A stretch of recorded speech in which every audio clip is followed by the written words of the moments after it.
Good morning, কেমন আছো বলো তো সবাই। আশা করছি তোমরা সবাই ভালো আছো, আর আমরাও না বেশ ভালো আছি। আমার আরও একটি নতুন ব্লগে আবারও তোমাদেরকে স্বাগত জানাচ্ছি। তো ঘড়িতে বাজে সকাল 7টা, আর আজকে হচ্ছে বুধবার। তো চলো এখন থেকেই তোমাদের সাথে ভিডিওটা শেয়ার করি। আর মেয়ে চলে গেছে স্কুলে, মেয়েকে স্কুলে পাঠিয়ে গোপোষণাকে উঠিয়ে বসিয়ে রেখে তারপর ফুল তুলতে চলে এলাম। আর ফুলগুলি দেখতে পাচ্ছ কি সুন্দর। তো সেদিন আমাকে পিয়ালি বলছিল যে তোমার বাগানের ফুলগুলি ভীষণ সুন্দর, অসংখ্য ধন্যবাদ পিয়ালি। আর এই ফুলগুলি যে সুন্দর তার পেছনে অনেকটাই খাটনি করে, মানে অনেকটাই খাটনি জানো তো। একটা চারা গাছ লাগানোর পর এই চারা গাছগুলিকে বড় করে তোলা, তারপর সার দেওয়া, ওষুধ দেওয়া, সমস্ত কিছু করলে তারপর একটা সুন্দর ফুল হয়, তাই না? একদম বাচ্চার মতো যত্ন করতে হয়। আর এগুলার পেছনে না আমার খাটতে খাটতে কি বলবো, মানে যখনই সময় পাই এদেরকে একটু সময় দেওয়ার চেষ্টা করি। আর এদিকে গোপোষণাকে আজকে ভোগে দিয়েছিলাম লাড্ডু। তো গোপোষণার প্রসাদ গ্রহণ করার পর আমরাও একটু প্রসাদ খেয়ে নিলাম, তারপর এবার চাটা খেয়ে নেব। আর বিস্কিটের কৌটোটা না রান্নাঘরে কখনোই থাকে না, তো সেটা ওই ঘরেই আছে। আর যে কারণে সেটা শেয়ার করাও তোমাদের সাথে হয় না। তোমরা হয়তো বা মনে করতে পারো যে আমরা খালি চাই খাই না, বিস্কিটও সাথে থাকে। তবে বিস্কিটটা এ ঘরে থাকে না, তো ওই ঘরেই থাকে। আর যেহেতু মিঠির বাবা ক্যামেরার সামনে আসে না, তো সেই কারণে ওর সাথে চা খেতে বসলে ক্যামেরা করার কথা কখন যে ভুলে যাই সেটা আমি পরে বুঝি এডিট করার সময়। আরে আমি তো এই শ্যুটটা নিতে ভুলে গেছি। আর এদিকে দেখো চাটা খেয়ে এসে এখানে রান্না করছি গাটি কচু, আর তোমার হচ্ছে এটা তো এই বেগুন দিয়ে একটা তরকারি রান্না করব, যার মধ্যে ফোড়নে দিয়েছিলাম তোমার মেথি আর তেজপাতা, আর এই যে গাটি কচুটা আর বেগুনটা দিয়ে ভালো করে নাড়াচাড়া করে তারপর মশলা বলতে ওই জিরে গুঁড়ো, ধনে গুঁড়ো আর লঙ্কার গুঁড়ো আর একটুখানি নুন হলুদ দিয়েছি। নামানোর আগে একটুখানি চিনি দিয়ে নামিয়ে নেব।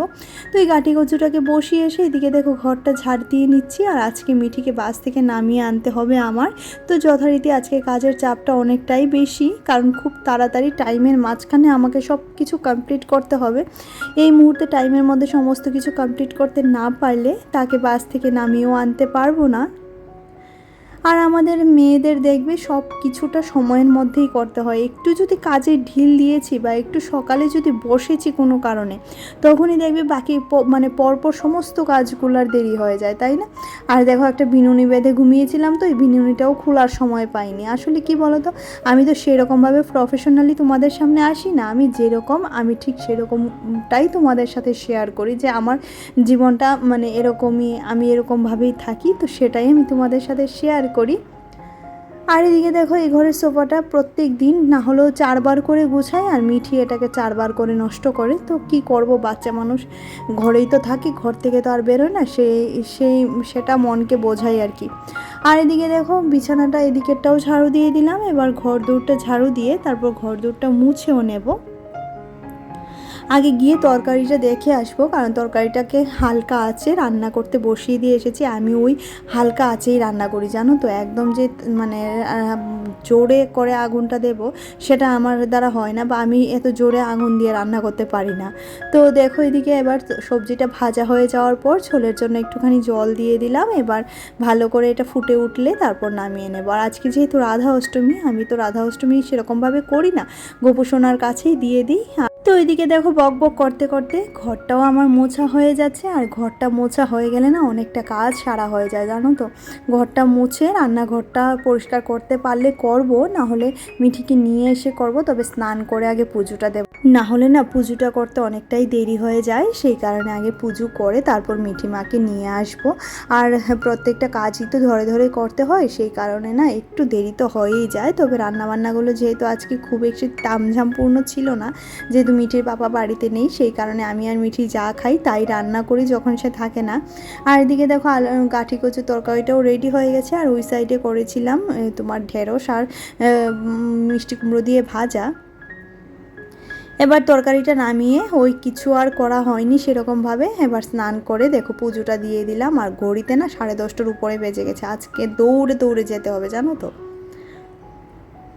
তারপর এদিকে চলে এলাম জামা কাপড়গুলো মেলতে। মিঠিকে আনার পর আনার পর অনেকটা সময় ঘরে বসেছিলাম। ঘরে বসে তারপর একটু ঠান্ডা হয়ে নিয়েছি। এবার দেখো ছাতা নিয়ে চলে এসেছি। আর এত রোদ ভাদ্র মাসের এই রোদটা যেমন একদম গায়ে না আঘাত করছে, জানো তো। সূচ দিয়ে আঘাত করে যেরকম কষ্ট হয়, এই রোদটাও এরকম কষ্ট দিচ্ছে। না তাকানো যাচ্ছে, না পা ফেলা যাচ্ছে, না কিছু, একদম মাথা ধরে যাচ্ছে। প্রত্যেক দিন মাথা যন্ত্রণা করছে, জানো তো, এই রোদের জন্য। কিন্তু কি করবো, জামা কাপড় তো ছাদে নিয়ে মেলতেই হবে, যেহেতু প্রতিদিন আমার অনেকগুলা করে জামা কাপড় ধোয়াধুয়ি করতে হয়। আর এদিকে এসে রোদ থেকে মিষ্টির জল নিয়ে নিচ্ছি, মিঠিকেও দিয়ে দেবো, আমিও একটু খেয়ে নেব। এই মুহূর্তে মনে হচ্ছে এটা খেলে শরীরটা একটুখানি ঠান্ডা লাগবে, তো ওকেও দিয়ে দেওয়া হয়েছে। ও এদিকে খাচ্ছে আর খেয়ে বলছি বাবা স্নানে যা, স্নান করে এসে ঘুমিয়ে পড়, তারপর বিকেলে তো টিচার আছে, এখন গিয়ে স্নান কর। ও স্নান করতে যাবে না, সেটা নিয়েই ওর সাথে আমার তর্কাতর্কি হচ্ছিল। এবার জলটা খেয়ে একটুখানি বসবো, বসে রান্নাঘরটাও পরিষ্কার করে নেব। আর সমস্ত কাজ যেহেতু কমপ্লিট হয়ে গেছে, এবার রান্নাঘরটা মুছে আমি ওর সাথে খাওয়া দাওয়া করে ঘুমিয়ে পড়তে পারবো। আসলে কি বলো তো, একটু বুদ্ধি আর একটু যদি বুদ্ধি থাকে না, আর একটু গুণ থাকলে, বুদ্ধি থাকলে দেখবে সংসারের কাজগুলো করা কিন্তু ততটা কঠিন ব্যাপার নয়, তাই না? প্রত্যেকটা সংসারের কাজই কিন্তু যথারীতি আমাদের কমপ্লিট হয়ে যাবে, একটু বুদ্ধি করে করতে হবে। আর এখন যদি আমি মিঠিকে এনে স্নান করতাম, তাহলে আজকে আমার দুপুর গড়িয়ে বিকাল হতো খাওয়া দাওয়া করতে করতে, কিন্তু সেটা আমি করিনি। মিঠি মাকে আনার আগেই পুজোটা দিয়ে নিয়েছি। এবার মিঠি মাকে নিয়ে শুয়ে পড়তে পারবো, এসিতে থাকতে পারবো, সেটাই হচ্ছে বড় কথা। কারণ এই গরমে এসি ছাড়া মোটেও চলা যাচ্ছে না। আর যখনই আমি ওই ঘরে যাচ্ছি, আবার এসে রান্নাঘরে কাজ করছি, তখন আমার কষ্টটা একটু বেশি হচ্ছে। তো সেই কারণে একদম কাজ বাজ সেরে গিয়ে এসির ঘরে বসে থাকবো, সেটাও একটা শান্তির ব্যাপার। আর এদিকে দেখো বাসনগুলো, অনেকগুলো বাসন মাজা হয়ে গেছে। ওই বলছিলাম না, কিছুই করে রেখে যেতে পারিনি, শুধুমাত্র মিঠি মাকেই নিয়ে এসেছি পুজোটা দিয়ে। আর এদিকে দেখো বাসনপত্রগুলো এবার ভালো করে ধুয়ে নেব, মেজে নেওয়া হয়েছে। আর বাইরে যা ভীষণ রোদ পড়েছে, মনে হচ্ছে জামা কাপড়গুলো তো দিয়ে এসেছি, মনে হচ্ছে এখন গিয়ে নিয়ে আসলেও মনে শুকিয়ে যাবে, যেহেতু ভারী বারকাম কোনো জামা কাপড় দিইনি সেরকম, তো সেই কারণে মনে হচ্ছে শুকিয়ে যাওয়ার পালা হয়তো বা এসে পড়েছে। আর আজকে একটু চাপটা বেশিই পড়েছে, কারণ হুটোপাটিটা একটু বেশিই ছিল। যদিও আমি গতকাল রাত থেকে জানতাম যে আজকে আমাকে মিঠিকে গিয়ে আনতে হবে, তারপরেও একটু পরিশ্রম তো হয়েই যায় বলো, সংসারের এত কাজের পর তারপর আবার গিয়ে মেয়েকে আনা, তারপর আমাদের বাড়ি থেকে ওকে আনতেও অনেকটা জায়গা হেঁটে যেতে হয়। সমস্ত কিছু মিলিয়ে না একটুখানি পরিশ্রম তো হয়ে যায়। যখন একটু বিছানাতে পড়ি, কখন যে আমার ঘুম পেয়ে যায় সেটা আমি অনেক সময় বুঝি না। আসলে আমার মনে কি হয় বলো তো, যে জীবনটাতে মনে হয় কিছুই করতে পারিনি, জানো তো। পড়াশুনোও যে করেছি, সে পড়াশোনারও মনে হয় সঠিক দাম পাইনি জীবনে। কারণ আজকে যদি জীবনে একটা কিছু করতাম, তাহলে হয়তো বা নিজের জন্য একটা লোক রাখতে পারতাম, অন্তত একটা লোক, বাসনগুলা মেজে অন্তত ঘর দূরগুলা মুছে দিয়ে যেতে পারতো, যেটাতে আমার অনেকটাই পরিশ্রম কমতো। কিন্তু যেহেতু নিজের চাকরি বলতে কিছু নেই, আর আমার হাজব্যান্ডও যেহেতু সেরকমভাবে নিজের বিজনেস বলে কিছুই করে না, সে তার বাবা কাকার বিজনেসই আছে, তো সেই কারণে না আমার ওই সব দিকে যাওয়াটা মনে হয় না এখন উচিত হবে। তো সেই কারণে নিজের শরীরের নিজের পরিশ্রম দিয়েই করতে থাকি। আর সারাদিন কাজ করতে করতে কখন যে ক্লান্ত হয়ে বিছানাতে পড়ে যাই, সেটাও অনেক সময় ভুলে যাই, জানো তো। অনেক সময় বিছানাতে পড়লে না চোখ এমনিতেই জুড়িয়ে যায়। তো সেই কারণে না নিজের ওই যে বললাম, নিজের বলতে কিছু নেই, তো তার জন্য নিজের কিছু ছোটোখাটো আবদারগুলোও পূর্ণ করতে পারি না, সাথে মেয়ের আবদার তো রয়েছে। তো মেয়েকে ভাত খাইয়ে ঘুম পাড়িয়ে এটা হচ্ছে বিকেলবেলা চলে এলাম মিঠি টিচারের জন্য চা নিতে, আর 3-4খানা পাঁপড় ভেজে দিয়েছি। তারপর দেখো এদিকে চলে এলাম ছাদে গাছগুলিতে জল দেওয়ার জন্য। আর আকাশে একটা প্লেন যাচ্ছে, সেটা একটু দেখানোর চেষ্টা করলাম। আর আকাশের যে কত রকমের কালার হয়ে আছে কি বলবো। আর এই সময়টা খুব বেশি আমার ছাদে আসা হয় না, আমি রাতেই জল দিই, রাতেই সময় পাই। আর আজকে যেহেতু একটুখানি সময় পেয়েছি, তো ভাবলাম এখনই দিয়ে যাই, আর কাজটা যতটুকু সামলানো যায় এই তো। আর ছাদে আসলে না চারিদিকে গ্রিন গ্রিন দেখে বেশ ভালো লাগে। আমাদের এই এরিয়াতে না অনেক গাছ আছে বড় বড়, তো ভালোই লাগে বেশ। আর এদিকে দেখো গাছগুলোতে এবার জল দিয়ে দিচ্ছি খুব তাড়াহুড়ো করে। এই কাজটা সকালে একবার বিকালে একবার করতে হচ্ছে, কারণ এত গরম পড়েছে, গাছগুলোতে জল না দিলে এদের অবস্থা ভীষণ খারাপ হয়ে যাচ্ছে দেখতে পাচ্ছি। আর আমাদের অবস্থা যেমন খারাপ হচ্ছে, তো এদের ওই একই অবস্থা। তো একটু কষ্ট হলেও না আমি দুবেলা করে জল দেওয়ার চেষ্টাটা করি, জানো তো। তারপর গিয়ে পুজো দেবো, ঘর দোর ঝাড় দেবো, আর মিঠি চলে যাবে টিচারের বাড়িতে।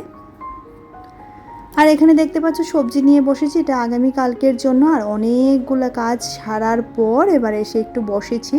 যেমন অনেকগুলো কাজ বলতে পুজো দিয়েছি, ঠাকুরের বাসনপত্র ধুয়েছি, তারপর ঘরটা একটু অগোছালো ছিল। মিঠি যেহেতু পড়াশোনা করে গেছে, তার বই খাতা একটু এলোমেলো ছিল, সমস্ত কিছু গুছিয়েছি। তারপর দেখো এখানে এসে বসলাম। এই যে বাঁধাকপিটা কুচিয়ে নিয়েছি, আর ডাঁটা আর আলুটা কেটে নিয়েছে মাছের ঝোলের জন্য। আর এই আলুটা হচ্ছে এই যে ডুমু ডুমু করে কেটেছি, এটা বাঁধাকপির জন্য।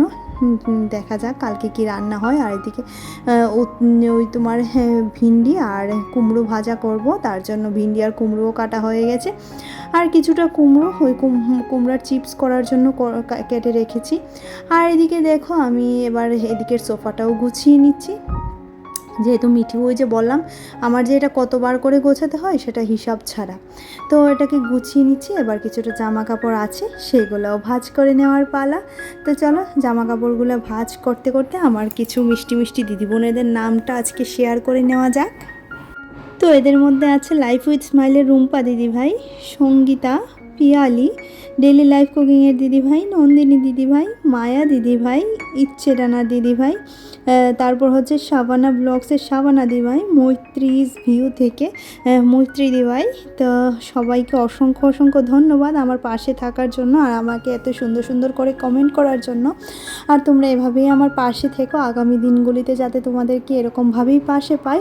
আর আমার মনিকা দিদিভাই, যেনার কথা না বললে খুব অন্যায় করা হবে, প্রতিদিন এত সুন্দর এত মিষ্টি ভালোবাসা দাও দিদিভাই, কি বলবো। তো তোমার ভালোবাসাতে আমি অনেকটাই খুশি, আর মানে অনেকটাই বলতে গেলে ভালো লাগে তোমার ভালোবাসাটা। আর যেহেতু তুমি বলেছো যে তুমি ত্রিপুরার লোক হিসাবে আমাকে ভীষণ ভালোবাসো, সেই কারণেও ভালো লাগলো যে তুমি একটা সময় ত্রিপুরাতে থাকতে আর এখনও ত্রিপুরাটাকে তোমার আগের মতোই ভালোবাসো, সেই কারণে বেশ ভালো লাগলো। আর এদিকে দেখো জামা কাপড়গুলো গুছিয়ে নিচ্ছি, ঠিক আছে, কিন্তু আজকে আর এগুলিকে জায়গা মতো রাখতে পারবো না, আগামীকালকে রাখবো। তো চলো আজকের মতো ভিডিওটা এখানেই রাখছি। তাহলে ভিডিওতে কিছু ভালো লাগলে অবশ্যই একটা লাইক করে দিও। দেখা হচ্ছে পরবর্তী আরও একটা ব্লগে।